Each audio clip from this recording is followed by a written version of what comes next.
முருகன் 2 கையில கொடுக்கிறவரோ 4 கையில கொடுக்கிறவரோ 6 கையில கொடுக்கிறவரோ கிடையாது. 12 கையில தரக்கூடியவர். கேட்டவருக்கு கேட்ட வரங்களை அல்ல, நினைத்தவருக்கு நினைத்த வரத்தை விட அதீதமான நலன்களை வாரி வாரி வழங்கக்கூடியவர்.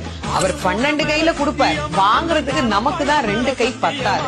அப்பேற்பட்ட வள்ளலாக விளங்கக்கூடியவர் முருகப்பெருமான். அவர் வள்ளல்னா பக்கத்துல இருக்கிற அம்மா சும்மா கிடையாது, அவள் வள்ளி. இவர் 1 கொடுத்தா அந்த அம்மா 2 கொடுங்கன்னு வாழாம். அப்படி கணவனும் மனைவியும் போட்டி போட்டுக்கிட்டு நமக்கு கொடுக்க தயாரா இருக்கிறாங்க. வாங்குவதற்கு நாம் என்ன செய்ய வேண்டும்? அவரை நினைக்கணும். எப்படி நினைக்கணும்? அரை நிமிஷமாவது நினைக்கணும். அரை நிமிஷம் எப்படி நினைக்கணும்? எனக்கு கொடுப்பாரு, எனக்கு கொடுப்பாரு, எனக்கு கொடுப்பாருன்னு நினைக்க கூடாது.